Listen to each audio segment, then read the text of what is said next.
ते विदुर्युक्तचेतसः ॐ तत्सदिति श्रीमद्भगवद्गीतासु उपनिषत्सु ब्रह्मविद्यायां योगशास्त्रे श्रीकृष्णार्जुन हरे हरे मुझे तो लिटरली जो है ना देखकर और जो है ना जानकर बहुत अच्छा लगा। और उसके बाद हम ये देखते हैं कि इंडिया के अंदर ये चीजें बहुत ज्यादा नॉर्मल हो गई कि मुसलमान लड़कियां जो है घर वापसी कर रही हैं। ये हमारे दिलों के साथ खेलने वाली बात है ना। इस्लाम और सनातन धर्म का आपस में बहुत ज्यादा लिंक है, क्योंकि जब इस्लाम आया तो उस वक्त सऊदी अरब में लोग सनातन धर्म ही फॉलो कर रहे थे, ठीक है।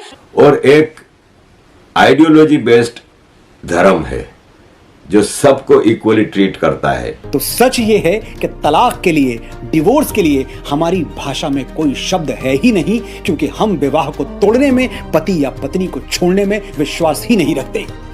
खूबसूरत तरीके से रिश्ते की शुरुआत होती है। काश अगर हमारे में भी ये इस तरह के वादे होते तो क्या पता ये तलाक बंद हो जाती, क्या पता फॉर जो मैरिजेस हैं ये बंद हो जाती। आपको पता है हिंदुओं के यहाँ वो बच्चे कम पैदा होते हैं, ठीक है। शादी भी बेचारों की एक होती है। आपने 4 को वैसे ही वो लेजिटिमेट बनाया हुआ है, 4 पे रहते भी नहीं हैं आप, ठीक है। वो भी आपका वो सारा सिस्टम, यानी सारे जितने टूल्स हो सकते हैं पॉपुलेशन को बढ़ाने के वो आपके पास हैं। जो सनातन संस्कृति की क्या बात करें यार, दीवानी हो गई हूँ मैं। और मैं चाहती हूँ कि इसी तरह का ही सेम कुछ ऐसा ही एग्रीमेंट मुझे भी साइन करवा लेना चाहिए। और अब मुझे पता चला कि जो सनातन धर्म में जो लोग होते हैं वो क्यों सेकंड मैरिज नहीं करते, क्योंकि उन्होंने पहले के साथ इतने वादे कर लिए होते हैं कि वो जिंदगी में तो पॉसिबल ही नहीं है कि वो किसी दूसरी औरत को देख सके। हिंदुओं की बुरी बात यह है कि वो गोश्त नहीं खाते और अच्छी बात उनकी है कि उनका अपने भगवान पे बहुत अच्छा पक्का अकीदा है। हाँ। इतना खूबसूरत धर्म है, इतनी प्यारी संस्कृति है उसकी, इतना प्यारा कल्चर है। तो अगर इससे कनेक्टिविटी बढ़ जाए तो मैं ये बोलूंगी कभी भी किसी भी मियाँ बीवी में कोई तीसरा कभी आए नहीं।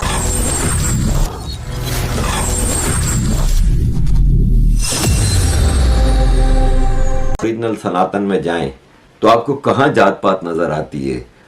हजारों साल पहले वेद आए, पुराने आए, फिर भगवानों के जो अवतार आना शुरू हुए और इस तरह आस्ते आस्ते चीजें डेवलपमेंट हुई।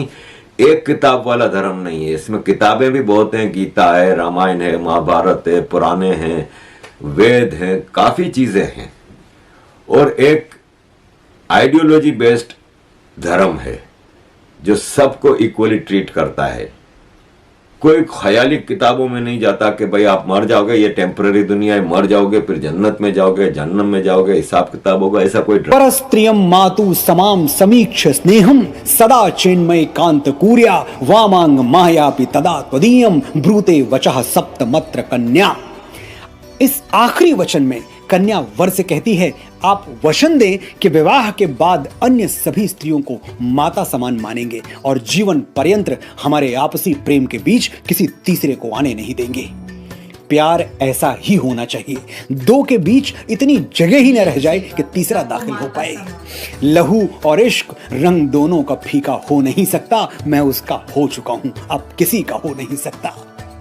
ये थे विवाह के वो 7 वचन जिनकी नींव प्रेम, विश्वास, त्याग और समर्पण पर रखी गई है। और जो 7 वादे एक औरत अपने मर्द से लेती है, यकीन माने पूरी दुनिया इन 7 वादों पे ही टिकी हुई है। सबसे पहले धोखाधड़ी बंद हो, मेरे सिवा किसी से मोहब्बत नहीं करनी। पत्नियां यही तो चाहती हैं। अगर एक बीवी आपके पेरेंट्स की इतनी रिस्पेक्ट करती है तो बदले में आपको भी उसके पेरेंट्स को रिस्पेक्ट देना पड़ेगी। और आप हर जगह मुझे साथ लेके जाएंगे, हर अच्छे काम में मेरे साथ देंगे, घर की जिम्मेदारी आप निभाएंगे, मुझसे कोई चीज़ नहीं छुपाएंगे, मिल के सब करेंगे। और आप जुए से, गलत कामों से दूर रहेंगे, परिवार की सुरक्षा के लिए आगे बढ़ेंगे। तो ये पूरे जीवन की जिम्मेदारियां मर्द पे डाल दी जाती हैं और इतनी खूबसूरत तरीके से रिश्ते की शुरुआत होती है। काश अगर हमारे में भी ये इस तरह के वादे होते तो क्या पता ये तलाक बंद हो जाती, क्या पता फॉर जो मैरिजेस हैं ये बंद हो जाती।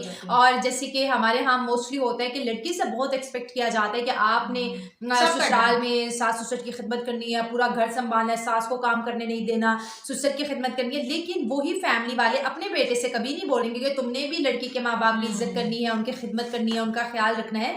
तो सनातन संस्कृति की क्या बात करें यार, दीवानी हो गई हूँ मैं। और मैं चाहती हूँ कि इसी तरह का ही सेम कुछ ऐसा ही एग्रीमेंट मुझे भी साइन करवा लेना चाहिए। तो इसी वीडियो में जो बोल रहे हैं ना बच्चों को लिख ले, मेरी लाइफ भी सुरक्षित रहे, मतलब प्रोटेक्टिव रहे, जब भी कोई अनबन हो मैं कहूँगी वो सामने देखो सिग्नेचर किया। और आजकल तो ऐसे मैरिज हो रही है, लोग कॉन्ट्रैक्ट साइन करवा रहे हैं, उसमें हर चीज हमारे यहाँ तो वो निकाह नामा जस्ट लाइक अ कॉन्ट्रैक्ट होता, तो उसमें ये मुझे ये सारे ना पॉइंट्स ऐड करने हैं और उसके सिग्नेचर लेने हैं कि वक्त आने पे जब मुकरेगा तो मैं कहूँगी ये देखो तुम्हारे हाथ से साइन हुआ है ना। अच्छी चीजें अडॉप्ट करनी चाहिए। और बाकी तलाक का लफ्ज तो सनातन धर्म में है, मुझे आज पता चले, इसलिए वो डिवोर्स देते भी नहीं क्योंकि उनमें है ही नहीं। यार इतना खूबसूरत रिश्ता और इतनी सच्चाई के साथ 7 जन्मों तक, और हस्बैंड जो होता है वो 7 वादे देता है और 7 फेरे 7 वादे, जन्म जन्म का साथ। बाकी शादी होनी भी ऐसी ही चाहिए। और अब मुझे पता चला कि जो सनातन धर्म में जो लोग होते हैं वो क्यों सेकंड मैरिज नहीं करते, क्योंकि उन्होंने पहले के साथ इतने वादे कर लिए होते हैं कि वो जिंदगी में तो पॉसिबल ही नहीं है कि वो किसी दूसरी औरत को देख सके। और जैसे उन्होंने बोला है डाइवोर्स, ऑब्वियस सी बात है, जो लोग यूरोप को फॉलो कर रहे हैं, यूरोप कल्चर में रंगे, तो वो भी डाइवोर्स दे देते हैं, वो कहते हैं आप मेरी जिंदगी में नहीं आ गई। लेकिन बात ये है कि इतना खूबसूरत धर्म है, इतनी प्यारी संस्कृति है उसकी, इतना प्यारा कल्चर है, तो अगर इससे कनेक्टिविटी बढ़ जाए तो मैं ये बोलूंगी कभी भी किसी भी मियाँ बीवी में कोई तीसरा कभी आ नहीं सकता। संस्कार ऐसे ना कि मेरे अलावा जितनी भी दुनिया में औरतें वो सब आपकी माँ समान है। तो जब आप किसी को माँ की नजर से देखते हो तो तीसरा तो कभी आ ही नहीं सकता ना, अलग चीज हमारे माइंड में कभी आ नहीं सकती। तो ये वीडियो मुझे बहुत अच्छी लगी, बहुत इन्फॉर्मेटिव रही, सनातन धर्म से रिलेटेड जितनी भी हम वीडियो देखे मुझे बहुत ज्यादा उनसे क्या बोलते हैं, लेडीज की बहुत ज्यादा रिस्पेक्ट हम देखते हैं। अभी ये धर्म ऐसा है ना कि कायनात की हर चीज से लेके इंसानों तक हर एक के हकूक का भरपूर तरीके से ख्याल रखा गया है। तो हमारी जो सिविलाइजेशन है या कल्चर है वो कहीं न कहीं हमारे बाप दादाओं से चलता हुआ आ रहा है। ठीक है, इसीलिए आप देखें इस्लामाइजेशन यहाँ होने के बावजूद भी बहुत सारे ऐसे प्रैक्टिसेस हैं जो हमें डिफ्रेंशिएट करता है बाकी कंट्रीज़ के साथ। तो वो कहाँ से आए? ऑब्वियसली यहाँ पर जो पहले जो लोग रह रहे थे, यहाँ के आबाई लोग, वो लेकर आए। तो जो आबाई जो लोग थे वो कौन थे? हमें माना ही जाता ना ये हिंदुस्तान, ये पूरा एरिया। तो यहाँ पर जो हिंदुइज़्म थे वो काफ़ी एक कल्चरली ग्रूम थे और काफ़ी अरसे से यहाँ पर थे, वो कई हज़ारों साल पहले। तो मेरे ख्याल से एक कल्चर है, सिविलाइजेशन है। तो अभी भी हमने वही अडॉप्ट किया हुआ है एक तरह का, मतलब अगर देखा जाए जो हमारा कल्चर है वो बेशक हमने मज़हब हमारा चेंज हुआ, ये चीज़ें हुई, लेकिन कल्चर तो वही है।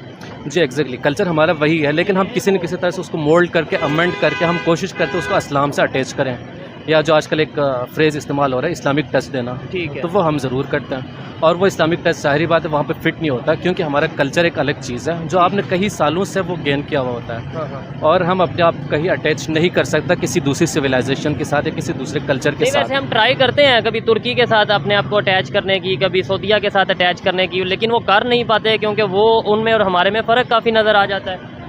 असल मेन इशू यही है कि जो पिछले 75 साल से जो हमारी इस्टेब्लिशमेंट है वो हमें कुछ ऐसी चीज़ें जो पिछले 75 सालों से बनी है वो आपके गले से नीचे उतरवाना चाहते हैं, जबकि बेसिकली यहाँ के जो लोग हैं उनकी अपनी एक अलग आइडेंटिटी है। जैसे यहाँ पंजाब के लोग हैं, उनकी अलग एक अलग पहचान है और हज़ारों साल पुरानी एक हिस्ट्री है। ठीक है, इसी तरह यहाँ सिंध के लोग जो है वो सिंधु एक पुराना बहुत ओल्ड कल्चर है, यहाँ पे सिविलाइजेशन है, पूरी हिस्ट्री है। और इसी तरह यहाँ पर आपकी जो क्या नाम बलोच है और जिस तरह गिलगित बल्तिस्तान है, हर किसी का अलग एक डिफरेंट हिस्ट्री है। अब आप उसको पिछले 75 साल से एक नई थ्योरी बना दी और वो 2 नेशन बेस पर आप एक नई थ्योरी लेकर आए और वो थ्योरी आप ज़बरदस्ती लोगों के गले से हलक से हज़म करवाना चाह रहे हैं। वो मेरे ख्याल से लोगों के लिए सूटेबल नहीं होता। जय हिंद, वंदे मातरम। दोस्तों, अमेरिका में दोस्तों हिंदुओं की तादाद तेजी से बढ़ रही। अगले 2 वर्षों में दोस्तों यहाँ हिंदू लगभग 28 लाख से ज़्यादा हो जाएंगे। हिंदू अमेरिकन फाउंडेशन के अनुसार आबादी के लिहाज से दुनिया के तीसरे सबसे बड़े देश अमेरिका में अब हिंदुओं की बढ़ती उपस्थिति जनसंख्या परिवर्तन तक सीमित नहीं है, बल्कि हिंदू वहां तेजी से राजनीतिक रूप से भी सक्रिय हो रहे हैं। अमेरिका की कई बड़ी कंपनियों में हिंदू शीर्ष पदों पर हैं। इसके अलावा हाल के कुछ सालों में वहां योग और ध्यान की लोकप्रियता भी काफ़ी बढ़ी है। हिंदू अमेरिका फाउंडेशन की रिपोर्ट में 2025 तक हिंदुओं की आबादी दोस्तों 28 लाख से ज़्यादा हो जाएगी।